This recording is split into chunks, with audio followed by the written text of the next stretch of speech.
Shalom, kembali bersama saya Billy Lantang di tanggal 26 Maret, hari Kamis, hari yang sangat berbahagia, hari yang penuh dengan damai dan sukacita Tuhan. Aku berdoa semua daripada saudara yang terus menonton seri ini, terus dipulihkan, terus diberikan damai sama Tuhan dan sukacita walaupun ada kegalauan di luar sana, ada bahaya di luar sana, kita selalu ada dalam perlindungan Tuhan yang Maha Kuasa.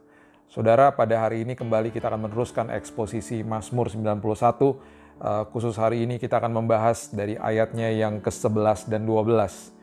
Ayat 11 dan 12 berbunyi begini. Sebab malaikat-malaikatnya akan diperintahkannya kepadamu untuk menjaga engkau di segala jalanmu. Mereka akan menatang engkau di atas tangannya, supaya kakimu jangan terantuk kepada batu. Saudara, ini adalah gambaran malaikat Tuhan yang sedang ada camping di sekitar rumah saudara, di sekitar hidup saudara.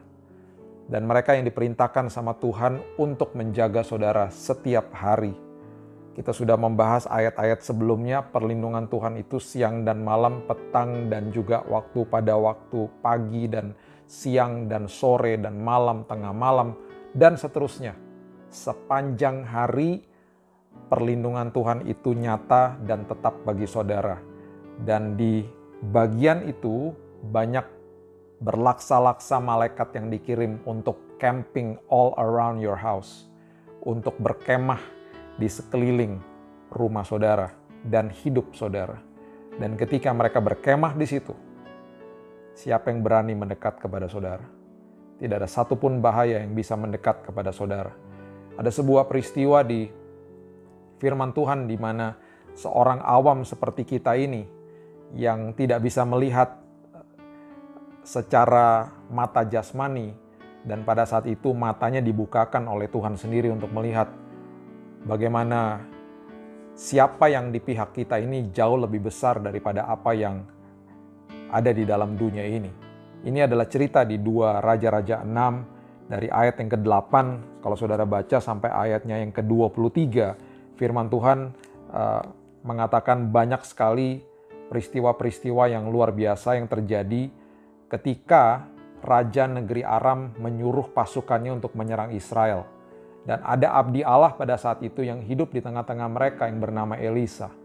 Dan Elisa mengetahui apa yang Raja Aram itu katakan di kamarnya bahkan.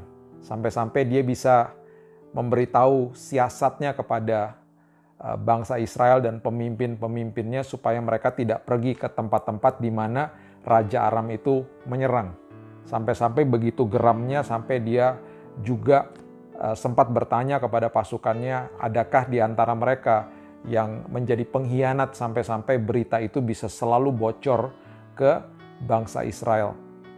Dan akhirnya ada orang-orang daripada Raja Aram yang mengatakan bahwa ini semuanya ulah daripada abdi Allah yang bernama Elisa yang tinggal di kota yang bernama Dotan.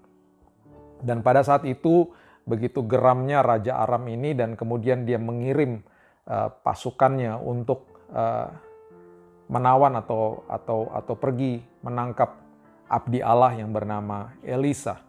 Dan ketika berlaksa-laksa mereka datang, ya, banyak sekali Alkitab mengatakan dikirim pasukan yang begitu banyak, yang begitu besar ke Dotan.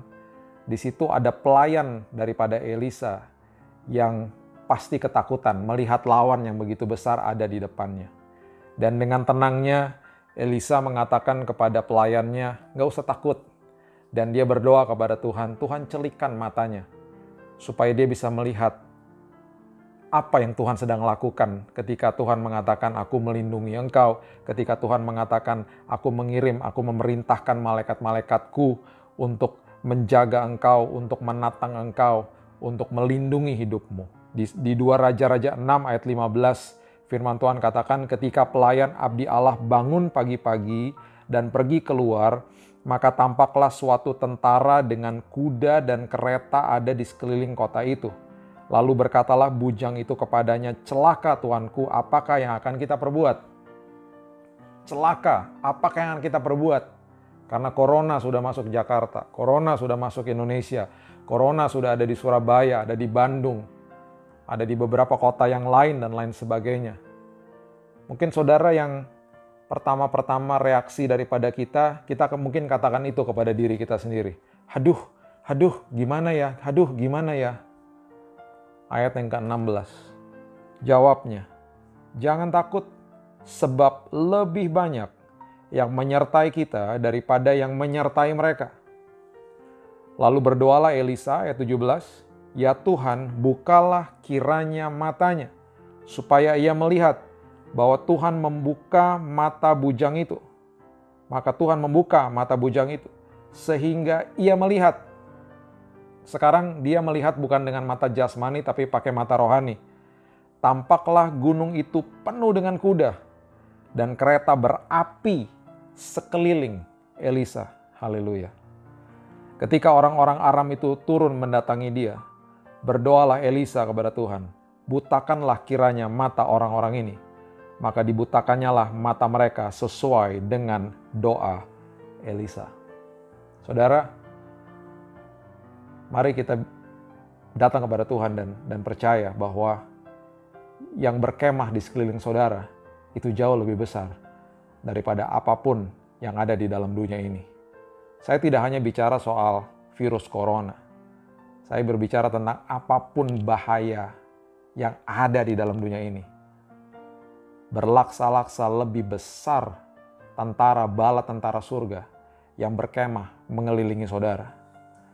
Dan saya mau ajak saudara untuk mengerti pengertian yang dahsyat ini. Ini bukan sekedar hanya cerita histori atau sejarah belaka. Ini adalah cerita yang sampai hari ini masih berlaku atas hidup saudara dan saya.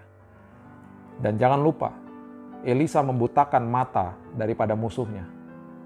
Mata kita dicelikan oleh Tuhan, mata musuh dibutakan sama Tuhan. Betapa dahsyatnya Tuhan. Dan akhirnya mereka digiring masuk ke dalam kota Samaria di kubu Israel. Dan di saat itu orang-orang pada berteriak dan katakan, bunuh tentara-tentara Aram itu. Kalau saudara baca cerita ini, mereka akhirnya Elisa katakan jangan dibunuh. Kita hidangkan makanan di depan mereka. Dan suruh mereka pulang dan katakan kepada raja apa yang terjadi di sana. Saudara, kemarin kita membahas bagaimana Tuhan menyediakan hidangan di depan musuh kita. Dan saya katakan kemarin bahwa hidangan itu kita bisa menyantap hidangan itu. Yaitu firman Tuhan ketika kita rileks dan tenang. Di cerita ini, musuhnya akhirnya disuruh duduk di situ. Musuhnya bertekuk lutut. Musuhnya bahkan disuruh makan. Dan saya percaya yang pulang dari tempat itu pasti banyak yang akhirnya bertobat. Karena bukan sekedar mereka yang makan, tapi musuhnya disuruh makan. Saudara, saya percaya apapun yang iblis rancangkan, sebuah kejelekan, sebuah kehancuran, setelah semuanya ini lewat, saya percaya dia akan sangat menyesal bahwa dia lakukan semuanya ini. Karena akan makin banyak orang yang menerima Yesus sebagai juru selamat. Banyak orang yang akan bertekuk lutut dan menyatakan bahwa ada kuasa yang jauh lebih besar daripada corona, daripada bahaya yang ada di dalam dunia ini. Yaitu siapa? Tuhan kita, Yesus Kristus yang luar biasa. Berlaksa-laksa, dia mengirimkan malaikatnya untuk berkemah di sekeliling saudara. Iblis adalah pembohong besar. Ketika Yesus dicobai di padang gurun pada saat itu, 3 kali Yesus menampis semua cobaan-cobaan iblis dengan selalu mengatakan ada tertulis, dan dia selalu kutip firman Tuhan. Ya. Dan iblis juga mengutip firman Tuhan, tapi selalu mengutipnya dalam konteks yang selalu salah. Ya. Di Matius pasalnya yang ke-4, ya, ayatnya yang ke-5, dikatakan begini, kemudian iblis membawanya ke kota suci dan menempatkan dia di bubungan bait Allah. Lalu berkata kepadanya, jika engkau anak Allah, jatuhkan dirimu ke bawah, sebab ada tertulis, ya. Iblis yang katakan ini, ada tertulis, dia mengacu kepada Mazmur 91 ini, ya, Mazmur 91 ayat yang ke-11 dan ayat yang ke-12 ini. Dia katakan begini, mengenai engkau, ia akan memerintahkan malaikat-malaikatnya, dan mereka akan menatang engkau di atas tangannya, supaya kakimu jangan terantuk kepada batu. dia kutip ayat 11 dan 12. Tapi dia melewatkan beberapa kata-kata yang sangat penting, itulah iblis. Dia akan mengutip firman Tuhan dan dia akan bohongi saudara. Dia akan menuduh saudara, dia akan mendakwa saudara. Dia akan katakan saudara tidak layak. Dan dia akan twisted, dia akan memutarbalikkan firman Tuhan. Dia lupa bahwa Tuhan ini adalah, Yesus ini adalah Yesus yang betul-betul mengerti dan tahu semua isi firman Tuhan. Dan dia melewatkan sebuah kata yang sangat penting, yaitu untuk menjaga engkau di segala jalanmu. Itu tidak diucapkan sama dia di ayat 11. Padahal itu adalah sebuah kata kunci yang sangat-sangat luar biasa, yang sangat-sangat bermanfaat bagi kita semuanya. Sebab malaikat-malaikatnya akan diperintahkan kepadamu. Kemudian dia loncat ke ayat yang ke-12. Dia lewatkan bagian ini di ayat 11. Untuk menjaga engkau di segala jalanmu. Jangan percaya sama kebohongan iblis. Tuhan sudah memerintahkan malaikat-malaikatnya untuk menjaga jalanmu, ya. Dan bukan sekedar jalanmu, tapi di segala jalanmu. Dan di akhir daripada peristiwa ini, ketika Yesus dicobai di padang gurun, dia juga mengutip firman Tuhan. Ya, seperti saya katakan tadi, 3 kali dia menempis dengan firman Tuhan. Dan dia mengatakan sesuatu firman. Dan kalau Yesus yang meneguhkan firman ini atau memperkatakan firman ini, bukan sekedar dia memperkatakan, tapi dia meneguhkan dan mempertajam. Di Matius pasal yang keempat ayat yang ke-10, Yesus mengatakan begini, respon daripada cobaan yang terakhir. Ada 3 kali cobaan. Maka berkatalah Yesus kepadanya, enyahlah iblis, sebab ada tertulis, engkau harus menyembah Tuhan, Allahmu, dan hanya kepada Dia sajalah engkau berbakti. Dia mengutip Ulangan 6 ayat 13. Ulangan 6 ayat 13 mengatakan engkau harus takut akan Tuhan Allahmu. Ada kata takut di situ. Kepada Dialah haruslah engkau beribadah dan demi namanya haruslah engkau bersumpah. Kata takut dipertajam oleh Yesus dengan kata menyembah. Kata takut di Ulangan 6 ayat 13 sebenarnya adalah artinya hormat, reverend, memberikan hormat kepada Tuhan. Ini dipertajam, sembahlah Tuhan Allahmu dengan segenap hatimu. Saudara, iblis membohongi, Yesus mempertajam firman.